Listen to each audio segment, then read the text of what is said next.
नमस्कार दोस्तों, बात करने वाले हैं पटना हाई कोर्ट में कंप्यूटर ऑपरेटर कम टाइपिस्ट की बहाली निकाली गई है। उसका फॉर्म कैसे भरना है मैं आपको एक लाइव फॉर्म फिल करके बताऊंगा, स्टेप बाय स्टेप समझाऊंगा कि कैसे आपको पटना हाई कोर्ट के लिए फॉर्म को अप्लाई करना है। अगर आपने ग्रेजुएशन कर लिया है और आपको हिंदी अंग्रेजी की टाइपिंग आती है, क्योंकि दोनों का ही एग्जाम होगा, तो आप इस भर्ती के लिए अप्लाई कर सकते हैं। लेवल 4 यानी स्टार्टिंग सैलरी लगभग 40 से 45 हजार के आसपास देखने को मिल सकता है। काफी बढ़िया मौका है, ऑल इंडिया के लोग आवेदन दे सकते हैं, लेकिन रिजर्वेशन सिर्फ बिहार के लोगों को मिलने वाला है। चलिए जानते हैं इस भर्ती का कैसे फॉर्म को भरना है। स्टेप बाय स्टेप मैं आपको एक लाइव फॉर्म फिल करके बताने वाला हूं। वीडियो अच्छा लगे तो लाइक करेगा, अपने दोस्तों को जरूर शेयर करेगा। चलिए वीडियो को स्टार्ट करते हैं। दोस्तों, Patna high court computer operator का फॉर्म भरने के लिए गूगल में जाएंगे, सर्च करेंगे डीएस हेल्पिंग फॉरएवर। ये आपको पहला वेबसाइट देखने को मिल जाएगा। इसको क्या करेंगे, आप ओपन करेंगे और यहाँ पे आपको जो है ना इस भर्ती के बारे में पूरी जानकारी देखने को मिल जाएगी। देखिए लाइव अपडेट में आपको देखने को मिल जाएगा Patna high court computer operator कम टाइपिस्ट रिक्रूटमेंट 2025। आप इस पे क्लिक करेंगे या आप चाहे तो यहाँ सर्च पे क्लिक कर सकते हैं पटना हाई कोर्ट। सर्च इसलिए करना है क्योंकि आप बहुत दिन बाद अगर इस वेबसाइट विजिट करेंगे तो आर्टिकल नीचे चला जाता है, इसलिए मैं बोलता हूँ, हमेशा सजेस्ट करता हूँ यहाँ सर्च बार बटन का आप यूज करके हमेशा जो है सर्च कर सकते हैं। अब देखिए यहाँ पे सर्च करने पे कंप्यूटर ऑपरेटर का यहाँ पे देखिए बहाली सबसे ऊपर आपको देखने को मिलेगी। जिला जज की बहाली यहाँ पे चल रही है। इसके अलावा टेक्निकल असिस्टेंट की बहाली यहाँ पे चल रही है। तो जिसके लिए भी आप अप्लाई करना चाहते हैं उस पर आप क्लिक करेंगे। तो मैं यहाँ पे कंप्यूटर ऑपरेटर के लिए फॉर्म भर के बताऊंगा। मैं क्या करूंगा, इस पे क्लिक करूंगा तो यहाँ पे आपको इस भर्ती से जुड़ी सारी जानकारी आपको देखने को मिल जाती है। आप यहाँ पे सारी जानकारी पढ़ सकते हैं। 48 पदों पर वैकेंसी निकाली गई है। इसमें आप ग्रेजुएशन पास किए हुए तो फॉर्म को भर सकते हैं। यहाँ पे आपको फुल नोटिफिकेशन का लिंक मिल जाएगा, क्योंकि इसका फुल नोटिफिकेशन जो है जारी हो चुका है। यहाँ से आपको अप्लाई लिंक देखने को मिल जाएगा। आप इस पे क्लिक करेंगे तो ये आपका अप्लाई वाला पेज खुल जाएगा। यहाँ से भी आप डिटेल एडवर्टाइजमेंट वगैरह डाउनलोड कर सकते हैं। ये देखिए आपका डिटेल एडवर्टाइजमेंट यहाँ से भी मिल जाएगा और यहाँ आपको एक जो है एप्लीकेशन का जो है यहाँ पे जानकारी मिल जाएगी कैसे फॉर्म को भरना है, तो आप यहाँ से भी देख सकते हैं। इसके अलावा इंस्ट्रक्शन यहाँ पे आपको दिया गया है कि आपको डॉक्यूमेंट्स वगैरह कैसे अपलोड करनी है, तो इसका इंस्ट्रक्शन यहाँ से पढ़ सकते हैं। और यहीं पे आपको देखिए ऑलरेडी रजिस्टर है तो आपको यहाँ लॉगिन पेज मिलेगा। इस पे क्लिक करेंगे तो आपका login page user ID password लिख के लॉगिन कर सकते हैं। इसके जस्ट नीचे रजिस्ट्रेशन का ऑप्शन मिलेगा, तो आप इस पे क्लिक करेंगे तो आपका जो है रजिस्ट्रेशन वाला पेज कुछ इस प्रकार से जो है ओपन होना शुरू हो जाएगा। ये लोडिंग ले रहा है, हम थोड़ा सा क्या करेंगे, वेट करेंगे। देखिए मैंने नोटिफिकेशन के रिगार्डिंग एक अलग से वीडियो बनाया हुआ है, वो वीडियो नहीं देखे तो देख लीजिएगा। लिंक आपको डिस्क्रिप्शन बॉक्स में मैंने दे दिया है, जिसमें मैंने आपको सारी जानकारी समझाया हुआ है। एज लिमिट क्या चाहिए, कौन कौन से डॉक्यूमेंट्स चाहिए फॉर्म भरने के लिए, इसके अलावा आपका चयन प्रोसेस क्या है, सिलेबस क्या है, सारा चीज मैंने बताया हुआ है। अब यहाँ पे आप जो है देखिए रजिस्ट्रेशन पे क्लिक करेंगे तो पहले आपको रजिस्ट्रेशन वाला पेज खुलेगा। तो कुछ इस प्रकार से आपका रजिस्ट्रेशन वाला पेज खुल जाता है। यहाँ पे आपको अपना first name, middle name, last name लिखना है। यहाँ पे अपना नाम चेंज किए तो यस करेंगे वरना नो करेंगे। यहाँ अपना डेट ऑफ बर्थ की चॉइस करेंगे। यहाँ से कैलेंडर में पहले ईयर को कंफर्म करना है आपको कि किस ईयर का डेट ऑफ बर्थ है, फिर यहाँ पे मंथ, फिर आपको जो है डेट चूज करना है। यहाँ पे आपका एज भी बता देगा। यहाँ पे आपको जेंडर बताना है। यहाँ पे अपना mobile number, confirm mobile number, यहाँ पे अपना जो है अल्टरनेटिव मोबाइल नंबर देना चाहते हैं तो दे सकते हैं, वरना इसे छोड़ दीजिएगा, मैंडेटरी नहीं है। यहाँ email ID, confirm email ID, उसके बाद से जनरेट ओटीपी पे क्लिक करेंगे। जैसे जनरेट ओटीपी पे क्लिक करते हैं आपको इस प्रकार से कैप्चा कोड भरने का ऑप्शन देखने को मिलता है। आप इस कैप्चा कोड को भरेंगे, सबमिट करेंगे। ये देखिए आपका ओटीपी जो है आपके मोबाइल ईमेल पे भेजा जाएगा। आप यहाँ नीचे आएंगे तो ये देखिए आपके ईमेल और मोबाइल दोनों पे ओटीपी भेजा गया। कोई सा भी ओटीपी यहाँ लिख के वैलिडेट करेंगे। जैसे ओटीपी वैलिडेट करेंगे कुछ इस प्रकार से आपका वैलिडेशन हो जाता है। अब यहाँ पे आपको आई एग्री करना है। इसके बाद इस कैप्चा कोड को भर के रीवेरीफाई पे क्लिक करना है। रीवेरीफाई पे क्लिक करते ही आपका इस प्रकार से वो सारा डेटा शो होता है, जो भी अपने जानकारी यहाँ पे फिलअप किया हुआ है। यहाँ पे अब आपको क्या करना है, सभी बॉक्स को टिक करना है, ये जो बॉक्स है। इसके बाद यहाँ पे आपको सबमिट बटन इनेबल होगा, इस पे क्लिक करेंगे, यहाँ ओके करेंगे तो आपका जो पहला स्टेप रजिस्ट्रेशन वाला है वो आपका कंप्लीट हो जाएगा। जैसे आपका रजिस्ट्रेशन कंप्लीट होता है इस प्रकार से आपका डैशबोर्ड खुलता है। यहाँ पे आपको एप्लीकेशन नंबर देखने को मिल जाता है, आपका नाम जो भी आपने जानकारी दी है शो होता है। आप एप्लीकेशन नंबर नोट जरूर कर लेंगे, आपको एसएमएस भी आ जाता है। यहाँ कॉर्नर पे देखेंगे तो एक एप्लीकेशन का लिंक मिलता है, गो टू एप्लीकेशन। आप क्या करेंगे, इस पे जो है क्लिक करेंगे। जैसे आप इस पे क्लिक करेंगे आपका जो इस प्रकार से लोडिंग लेगा। अब आपको क्या करना है, वेट करना है 100% जाने तक का। तो ये देखिए इस तरह से 100% तक चला गया है। अब यहाँ पे हम इसको क्लोज करेंगे। अब देखिए यहाँ पे आपको जो है ना अब ये स्टेप्स दिख जाते हैं। पहले आप पर्सनल डिटेल्स भरेंगे, फिर आप एडिशनल डिटेल्स भरेंगे, फिर कम्युनिकेशन डिटेल्स, फिर क्वालिफिकेशन, फिर डॉक्यूमेंट्स अपलोड करेंगे और पेमेंट जमा करेंगे। तो चलिए हम आगे एक एक स्टेप्स को बताते हैं। और देखिए जैसे आप रजिस्ट्रेशन करते हैं ना तो तुरंत आपको क्या होता है, जैसे आप रजिस्ट्रेशन कंप्लीट कर लेते हैं तो आपको तुरंत जो है ना एक एसएमएस आता है। उस एसएमएस में आपको जो है आपका आपका यूजर आईडी लिखा रहता है, पासवर्ड लिखा रहता है। तो एसएमएस को आप जरूर अच्छे से चेक करेंगे और उस यूजर आईडी पासवर्ड को संभाल के रख लेंगे, फ्यूचर में हमेशा आप काम आने वाला है। एडमिट कार्ड आएगा तो उसी से आप लॉगिन करके डाउनलोड करेंगे, आंसर की, रिजल्ट, जो भी आगे का प्रोसेस होगा उसी जो है यूजर आईडी पासवर्ड से होगा। तो आप उसको नोट जरूर करके रख लेंगे। अब यहाँ पे आप नीचे आएंगे तो यहाँ पे आप देख सकते हैं इतने सारे ऑप्शंस आपका फिलअप मिलेगा और बाकी के स्टेप्स को भरना है आपको। तो यहाँ पे मैरिड है तो मैरिड चूज करेंगे, अनमैरिड है तो अनमैरिड, यहाँ फादर्स नेम, यहाँ मदर्स नेम, यहाँ पे आपको अपना अल्टरनेट मोबाइल नंबर लिखना है जो भी है। यहाँ पे अपना जो है ग्रुप चूज करेंगे, यहाँ पे ग्रुप सी आएगा, पोस्ट नेम एक ही आएगा, कंप्यूटर ऑपरेटर कम टाइपिस्ट, एडवर्टाइजमेंट नंबर भी यहाँ शो करेगा। तो पोस्ट की डिटेल्स हो गई। यहाँ पे आपको नेशनलिटी इंडियन चूज करना है, बिहार के निवासी है तो यस करेंगे। और उसके बाद यहाँ पे आपको रिजर्वेशन कैटेगरी जो है क्या करना है, चूज करना है। यहाँ पे वेदर सीकिंग एज रिलैक्सेशन, अगर आप एज रिलैक्सेशन लेना चाहते हैं तो यस करेंगे,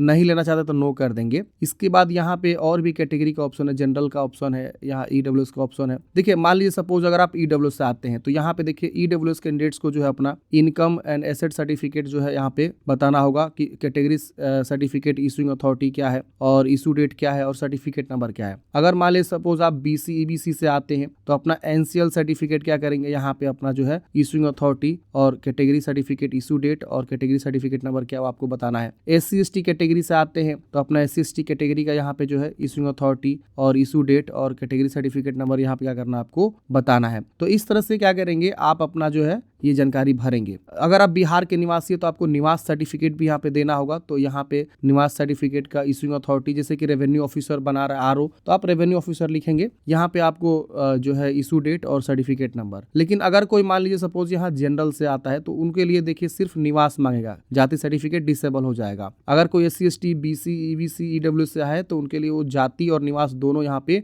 देना होगा। अगर बीसी ईबीसी है तो एनसीएल देना होगा, ये ध्यान रखिएगा। ईडब्ल्यूएस है तो ईडब्ल्यूएस देना होगा। तो आप अपने अकॉर्डिंग यहाँ पे जानकारी चूज करेंगे तो उसके अकॉर्डिंग ऑप्शंस खुल के आएंगे। यहाँ विजुअल आइडेंटिफिकेशन मार्क्स पूछ रहा है, मतलब एक बॉडी में पहचान, जैसे तिल का निशान, कटा का निशान, जला का निशान, जो भी हो आप यहाँ पे बताएंगे। जैसे मान लीजिए आपके हेड पे जो है तिल का निशान है तो अमोल ऑन फोरहेड ऐसे करके हम लिखेंगे, देख रहे ना। तो ये आपको एक आइडेंटिफिकेशन अपने बॉडी का बताना है। यहाँ पे आपको बताना है एक प्रूफ, जैसे पेन, वोटर, डीएल, पासपोर्ट या अदर। तो पेन कार्ड है तो पेन कार्ड चूज करेंगे, पेन कार्ड का नंबर लिखेंगे और आपका नाम क्या है पेन कार्ड पे वो आप यहाँ पे दे सकते हैं। आपके पास पेन कार्ड नहीं है, वोटर आईडी कार्ड है तो वोटर आईडी कार्ड आप दे सकते हैं, डीएल है तो डीएल दे सकते हैं। इसके अलावा पासपोर्ट है, इसके अलावा जो है अदर का भी ऑप्शन है। अदर में आप यहाँ पे नेम ऑफ द आईडी, तो आप आधार कार्ड यहाँ पे लिख दीजिए और नेम आपका क्या है उस आधार कार्ड पे यहाँ पे वो नाम लिख दीजिए। अब यहाँ पे बोल रहा है कि कार्ड नंबर, तो आधार कार्ड का संख्या यहाँ पे 12 डिजिट का है वो लिख देंगे। फिर इसको आपको इसको टिक करना है और सेव एंड नेक्स्ट वाले ऑप्शन पे क्लिक करना है। सेव एंड नेक्स्ट करते ही अब अगले स्टेप में एडिशनल डिटेल्स पूछेगा आपसे। तो आप लोकोमोटर डिसेबल पर्सन है, विकलांग 40% ज्यादा, तो यस नो में बताएंगे। इसके अलावा आपके पास ये देखिए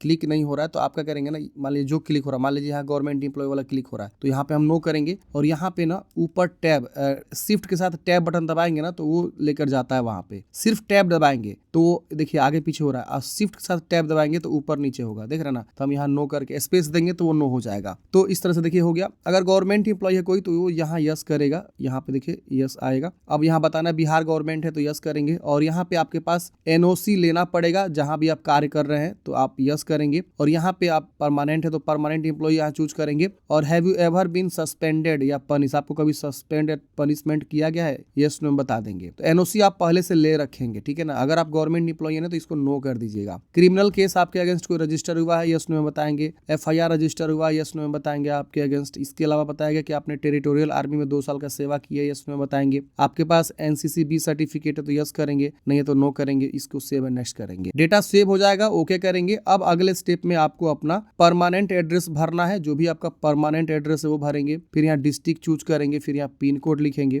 इसके बाद यहाँ पे कोरोस्पोंडेंस एड्रेस भरेंगे, तो जो भी आपका कोरोस्पोंडेंस एड्रेस है प्रॉपर यहाँ पे आपको भरना है और यहाँ डिस्ट्रिक्ट, स्टेट और पिन कोड लिखना है। तो 2 लाइन दिया हुआ है, दोनों लाइन को अच्छे से यूज करके प्रॉपर एड्रेस लिखना है। फिर यहाँ पे आपको सेव एंड नेक्स्ट करना है। अगले स्टेप में आपको एजुकेशनल क्वालिफिकेशन की जानकारी भरनी है। तो सबसे पहले पूछ रहा है कि whether possess certificate in typing proficiency of 40 word per minute in English and 30 word per minute in Hindi. मतलब आपके पास सर्टिफिकेट है, ये आपको यहाँ पे यस करना है। मतलब हिंदी अंग्रेजी का टाइपिंग दोनों का ही सर्टिफिकेट आपको चाहिए और आपको आनी भी चाहिए क्योंकि टेस्ट होगा इसका। तो देखिए क्वालिफिकेशन मैं आपको दिखा देता हूँ। क्वालिफिकेशन क्वालिफिकेशन में ये बातें जरूर लिखी हुई है कि आपके पास क्वालिफिकेशन क्या होनी चाहिए। देखिए यहाँ पे सबसे पहला क्वालिफिकेशन कि आप ग्रेजुएट होने चाहिए, और देखिए 1/1/2026 तक आपका सारा क्वालिफिकेशन, कंप्यूटर सर्टिफिकेट या टाइपिंग सर्टिफिकेट सब फुलफिल होना चाहिए। इसके बाद आपके पास है तो वो गड़बड़ हो जाएगा, ध्यान रखिएगा। तो ये ग्रेजुएशन का सर्टिफिकेट आपके पास होना चाहिए, इससे पहले पास होना चाहिए। और डिप्लोमा सर्टिफिकेट जो 6 मंथ का होना चाहिए कंप्यूटर एप्लीकेशन में, जैसे ADCA DCA हो गया, 6 मंथ से कम नहीं होना चाहिए, ध्यान रखिएगा। और रिकॉग्नाइज होना चाहिए किसी न किसी इंस्टीट्यूट से, तभी वो वैलिड होगा। तो 1/1/2026 से पहले का आपके पास डिप्लोमा या कंप्यूटर सर्टिफिकेट आपके पास होना चाहिए। और दूसरा सर्टिफिकेट इन टाइपिंग प्रोफेंसी, मतलब टाइपिंग का भी सर्टिफिकेट चाहिए 40 वर्ड पर मिनट, और इंग्लिश में 30 वर्ड पर मिनट के हिसाब से एक टाइपिंग सर्टिफिकेट भी चाहिए।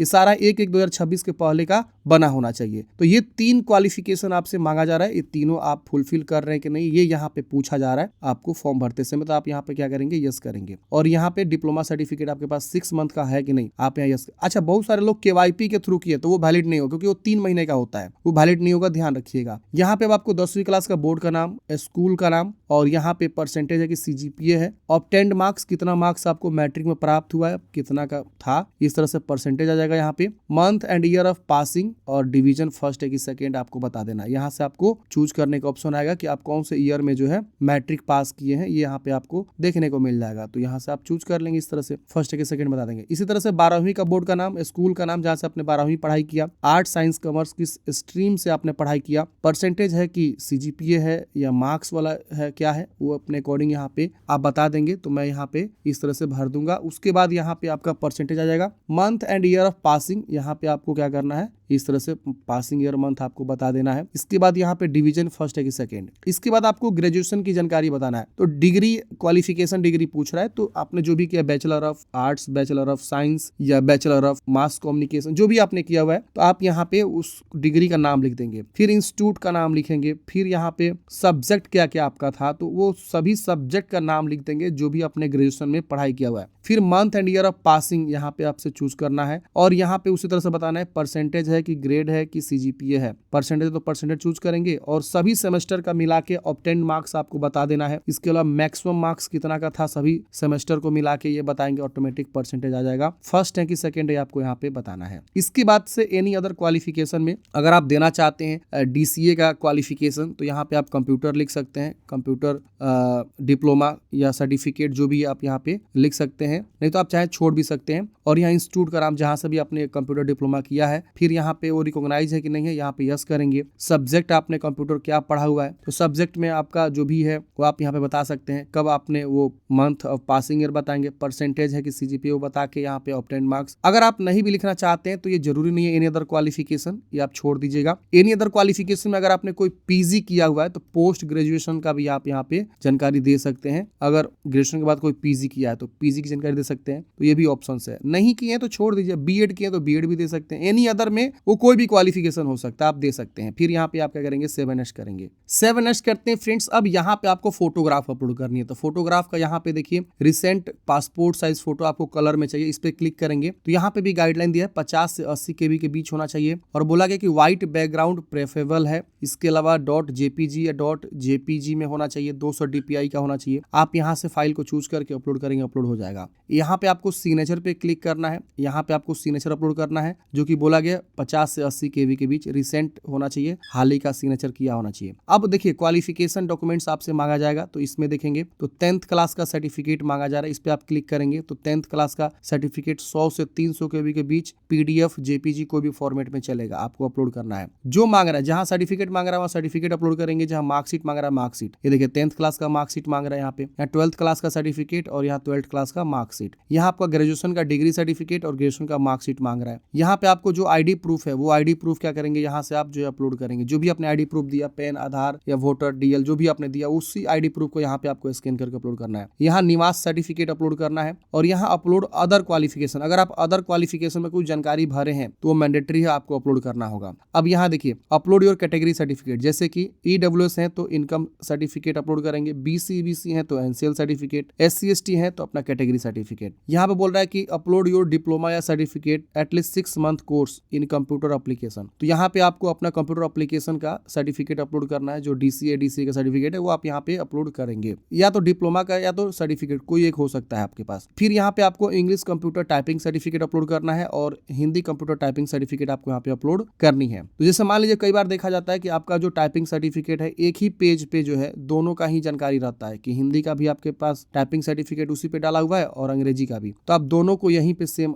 आप अपलोड कर देंगे। अलग अलग सर्टिफिकेट है तो अलग अलग आप यहाँ पे अपलोड करेंगे। एक ही पेज पे दोनों है, मान लीजिए एक सर्टिफिकेट है उस पेज पे दोनों जानकारी लिखा हुआ है कि हिंदी अंग्रेजी, तो आप सेम पेज को यहाँ और यहाँ अपलोड कर देंगे। अदर कोई डॉक्यूमेंट्स अपलोड करना चाहते हैं तो अपलोड करेंगे, वरना इसे छोड़ देंगे, तो ये मैंडेटरी नहीं है। तो इस तरह से क्या करेंगे, सभी डॉक्यूमेंट्स को बारी बारी से अपलोड करेंगे। यहाँ पे आपको आपका एप्लीकेशन फीस शो करेगा और यहाँ पे आपको ऑनलाइन चूज कर लेना है, इन सभी बॉक्स को टिक करना है इस तरह से। और यहाँ पे और नीचे आप आएंगे तो कैप्चा कोड भरेंगे और प्रीव्यू वाले ऑप्शन पे क्लिक करेंगे। तो मैंने फ्रेंड्स यहाँ पे सभी डॉक्यूमेंट्स को अपलोड कर लिया है। यहाँ पे एक चीज बोला जा रहा है कि kindly view after uploading photo signature, मतलब आपको यहाँ पे एक व्यू बटन बन जाएगा जैसे आप अपलोड कर देंगे, तो यहाँ पे आपको क्लिक करके ये व्यू करना होगा। तो आप एक बार अच्छे से देख लीजिए कि जो भी आपने यहाँ पे चीजें अपलोड की है वो सही है कि नहीं। अगर मान लीजिए यहाँ व्यू बटन पे काम नहीं कर रहा है बटन, तो आप टैब, मैंने बताया ना टैब यूज करेंगे। देखिए टैब मैंने दबा, वहां पे चला गया, स्पेस दबाऊंगा तो वहां पे वो क्या हो जाएगा, व्यू हो जाएगा, या इंटर दबाएंगे तो देखिए हो गया। तो इस तरह से आप क्या करेंगे, अपना व्यू कर लेंगे। फिर इसको सभी को व्यू करना है, जो भी डॉक्यूमेंट्स आपने अपलोड कर लिया